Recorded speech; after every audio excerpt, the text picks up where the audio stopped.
الحمد للہ والصلاة والسلام علی رسول اللہ۔ کراٹے کھیلنے کا حکم جس میں شرک اور جھکنا شامل ہے۔ سوال کیا گیا ہے، میں ایک تعلیمی ادارے میں کنگ فو کراٹے سیکھ رہا ہوں اور تقریباً 4 برس سے اسی معلم سے سیکھ رہا ہوں، اور اب میں اس کے قریبی طلباء میں شامل ہونے لگا ہوں جنہیں اس نے باقی طلباء سے مخصوص کر رکھا ہے تاکہ انہیں لڑائی کے زیادہ اسلوب سکھائے، اور اس نے مجھے بیماری اور اس کا چائنی علاج یا کھیل کے معین اور مخصوص طریقے سکھائے ہیں۔ ٹریننگ سینٹر میں اس وقت میری حالت یہ حتمی تقاضا کرتی ہے کہ میں ٹریننگ سینٹر میں مزید افراد کو ٹریننگ کے لیے لاؤں، اور شخصی طور پر بھی میری نیت یہی ہے کہ میں ٹریننگ سینٹر میں مزید افراد لاؤں جو اپنا دفاع کرنا سیکھ سکیں۔ لیکن اس ٹریننگ سینٹر میں مسئلہ یہ ہے کہ یہاں 2 قسم کا شرک اکبر وقفے سے ہوتا ہے، چاہے ٹریننگ دینے والا معلم طالب کو اس پر مجبور نہیں بھی کرتا جب تک کہ طالب علم خود اس میں رغبت نہ رکھتا ہو۔ تو کیا اس ٹریننگ سینٹر میں لوگوں کو ٹریننگ کی غرض سے کہ وہ اس شرکیہ کام میں شریک ہوں حرام ہوگا؟ اور کیا اگر وہاں لائے جانے والے بچے ہوں تو بھی حکم ایک ہی ہوگا؟ الجواب بعون اللہ سبحانہ و تعالی۔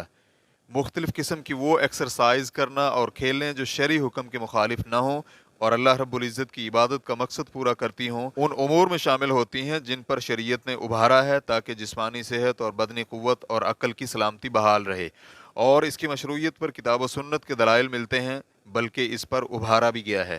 لیکن بعض حالات میں یہ کھیل اور ورزش حرام ہو جاتی ہیں، اور حرمت اس کی ذاتی بنا پر نہیں بلکہ اس لیے کہ اس کی بنا پر کچھ حرام امور سر انجام دیے جاتے ہیں، اور یہی چیز سائل کی ذکر کردہ چیز پر بھی منطبق ہوتی ہے۔ شرعی مخالفت کے وقوع کی مثال یہ ہے کہ غیر اللہ کے لیے جھکنا اور رکوع کرنا حرام ہے۔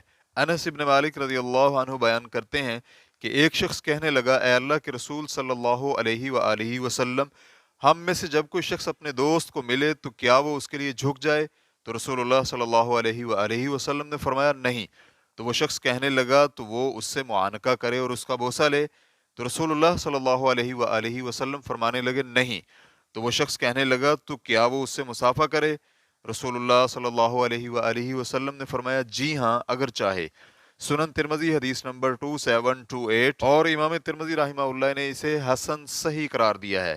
سنن ابن ماجہ حدیث نمبر 3702، اور علامہ البانی رحمہ اللہ نے سلسلۃ الاحادیث الصحیحہ حدیث نمبر 160 میں اسے حسن قرار دیا ہے۔ ابن تیمیہ رحمہ اللہ کہتے ہیں سلام کے وقت جھکنا ممنوع کردہ افعال میں شامل ہوتا ہے، جیسا کہ ترمذی شریف کی حدیث میں وارد ہے۔ صحابہ اکرام نے رسول اللہ صلی اللہ علیہ وآلہ وسلم سے دریافت کیا، آیا جب کوئی شخص اپنے مسلمان بھائی کو ملے تو کیا وہ اس کے لیے جھک جائے؟ تو رسول اللہ صلی اللہ علیہ وآلہ وسلم نے فرمایا نہیں، اور اس لیے بھی کہ رکوع اور سجود اللہ عز و جل کے علاوہ کسی کے لیے کرنا جائز نہیں۔ ریفرنس کے لیے دیکھیے مجموع الفتاوی جلد نمبر 1 صفحہ نمبر 377۔ اگر آپ جانتے ہیں کہ جس شخص کو آپ اس ٹریننگ سینٹر میں شرکت کرنے کی دعوت دے رہے ہیں وہ کسی حرام یا شرک کی کسی بھی قسم کا مرتکب ہوگا تو آپ کے لیے ایسا کرنا جائز نہیں، چاہے وہ شخص بڑی عمر کا ہو یا بچہ ہو، کیونکہ اس میں گناہ اور معصیت میں معاونت ہوتی ہے، اور اللہ سبحانہ و تعالیٰ کا فرمان ہے وَتَعَاوَنُوا عَلَى الْبِرِّ وَالتَّقْوَى وَلَا تَعَاوَنُوا عَلَى الْإِثْمِ وَالْعُدْوَانِ، تم نیکی اور بھلائی کے کاموں میں ایک دوسرے کا تعاون کرتے رہو اور معصیت اور نافرمانی میں ایک دوسرے کا تعاون مت کرو۔ سورۃ المائدہ آیت نمبر 2۔ اللہ رب العزت ہمیں اور آپ کو ایسے کام کرنے کی توفیق نصیب فرمائے جو اسے پسند ہیں اور جن سے وہ راضی ہے۔ واللہ تعالی اعلم۔ اسلام کیو اے ریکارڈنگز مؤسسۃ الشیخ محمد صالح المنجد، المملکۃ العربیۃ السعودیہ، فتویٰ نمبر 20198۔ والسلام علیکم ورحمۃ اللہ وبرکاتہ۔